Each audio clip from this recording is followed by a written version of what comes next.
పేదవాడి గుమ్మానికి అనేక సంక్షేమ కార్యక్రమాలు అందిస్తూ అభివృద్ధిని కూడా ఎక్కడా కుంటు పడనీయకుండా అభివృద్ధి కార్యక్రమాలను కూడా వడివడిగా గౌరవ ముఖ్యమంత్రి రేవంత్ రెడ్డి గారి నాయకత్వంలోని మన ప్రభుత్వం ఈనాడు చేస్తున్న సంగతి మీకు తెలిసిందే.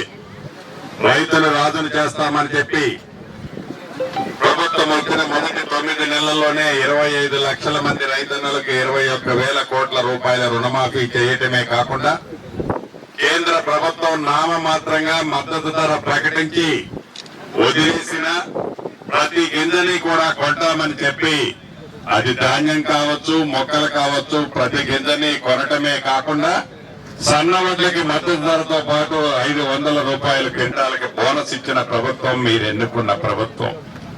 రైతు భరోసా కార్యక్రమం ద్వారా పేదవాడికి, పేద రైతన్నకి భరోసా కార్యక్రమంలో భరోసాను ఇస్తూ నిరుద్యోగ యువతకు కూడా ప్రభుత్వం వచ్చిన మొదటి 2 సంవత్సరాల్లోనే 72,000 మంది నిరుద్యోగ తమ్ముళ్లకి, ఆడబిడ్డలకి ఉద్యోగాలు ఇచ్చిన ప్రభుత్వం ఈ ప్రజా ప్రభుత్వం.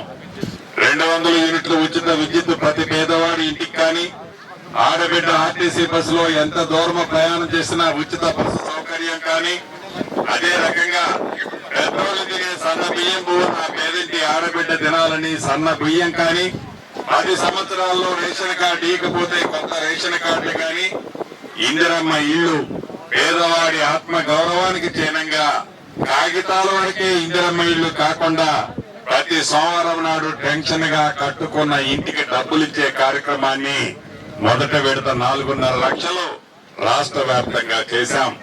రేపు అంటే జూన్ 1వ తారీఖు నాడు 2వ విడత రాష్ట్ర వ్యాప్తంగా 2.5 లక్షలు ఇళ్లు ఇస్తున్నాం. దాంట్లో భాగంగా మన నియోజకవర్గానికి కూడా మరొక 2,000 ఇళ్లు ఇవ్వబోతున్నాం. రాష్ట్ర వ్యాప్తంగా ప్రతి నియోజకవర్గానికి మరొక 2,000 ఇళ్లు ఇస్తున్నాం. ఇలా ఇంకా 3వసారి ఇస్తాం, 4వసారి ఇస్తాం. అర్హులైన పేదవాళ్ళందరికీ ఉచితంగా 5 లక్షల రూపాయలు 4 విడతల్లో ఇచ్చే కార్యక్రమానికి చేపడుతున్నాం. ఇది పేదవాడి ప్రభుత్వం, పేదవాడి కష్టాలు తెలిసిన ప్రభుత్వం. మీ దీవెనలు, మీ ఆశీస్సులు ఎప్పుడూ ఇలానే ఉండాలని మనస్ఫూర్తిగా కోరుకుంటూ మీ అందరి దగ్గర సెలవు తీసుకుంటున్నాను.